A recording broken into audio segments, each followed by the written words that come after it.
भाग्य में जो लिखा है, जो हमारी नियति है, क्या उसमें ईश्वर हस्तक्षेप कर सकते हैं? क्या ईश्वर को भी नियति के अधीन रहना पड़ता है? क्योंकि हमने देखा है कि जब भी भगवान विष्णु ने पृथ्वी पर अवतार धारण किया तो उन्हें भी कष्ट हुए, उन्होंने भी दर्द सहा। तो क्या ईश्वर भी नियति के अधीन है? आज के वीडियो में हम यही चर्चा करेंगे। दोस्तों, आप देख रहे हैं हमारा नया चैनल धार्मिक दरबार। आपसे निवेदन है कि हमारे चैनल को सब्सक्राइब करें और वीडियो को ज़्यादा से ज़्यादा शेयर और लाइक करें, क्योंकि हमारा एक उद्देश्य है, हम वीडियो के माध्यम से, धार्मिक कथाओं के माध्यम से धर्म का प्रचार प्रसार कर रहे हैं, जो मनुष्य को सही मार्ग, सत्य की मार्ग दिखाए। तो चलिए शुरू करते हैं। वीडियो का उद्देश्य है क्या भगवान, ईश्वर, परमात्मा नियति के अधीन है? इसका उत्तर बहुत ही सरल है और नहीं भी है। सरल यह है कि जो लिखा हुआ होता है वही होता है, उसको कोई बदल नहीं सकता। लिखे हुए को कोई मिटा नहीं सकता, लिखे हुए को कोई मिथ्या नहीं कर सकता। पर यह बात उतनी भी सरल नहीं है।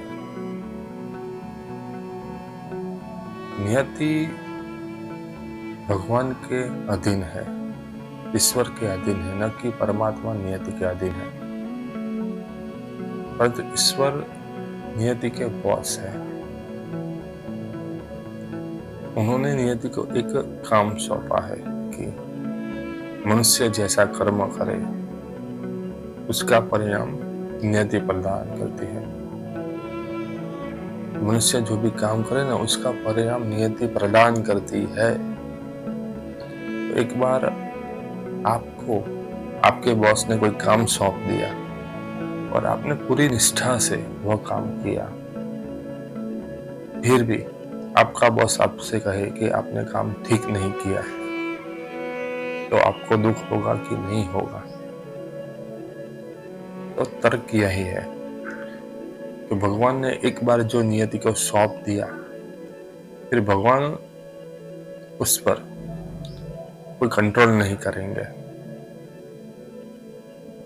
क्योंकि भगवान का काम यही है। भगवान सबको स्वतंत्रता देते हैं, नियति को भी और मनुष्य को भी। तो क्या वही होगा जो नियति चाहेगी? नहीं। भगवान ने नियति को परिणाम सौंपा है, कर्म नहीं। कर्म करने की मनुष्य को स्वतंत्रता दी है। अब मनुष्य जैसा कर्म करेगा, नियति उसके अनुसार अपना कार्य निर्धारित करेगी। यह नियति की स्वतंत्रता है। परिणाम देना उसके हाथ में है, कर्म करना मनुष्य के हाथ में है। इसके मध्य परमात्मा कहीं भी नहीं आते। हालांकि परमात्मा सर्वव्यापक है, परंतु उन्होंने खुला दौर दे रखा है। जो भी खेल है वह मनुष्य के कर्म और नियति के बीच है। परमात्मा कोई सरमुख्तियार नहीं है, तानाशाह नहीं है कि वो इच्छा करे वही होगा इस संसार में। ऐसा नहीं है, वो माता पिता है। परमात्मा केवल कुछ ही बातों को कंट्रोल करते हैं। जब धर्म की विजय होने लगे, धर्म की हानि होने लगे, तभी परमात्मा ने वचन दिया है कि मैं अवतार धारण करूंगा और धर्म की स्थापना करूंगा। तो ऐसी ही कुछ बातें, धर्म की स्थापना, लोगों को सही मार्ग दिखाना, लोगों में उत्तम उदाहरण स्थापित करना, वैसी कुछ बातों में ही परमात्मा विधाता के लिखे हुए को भी बदल देते हैं,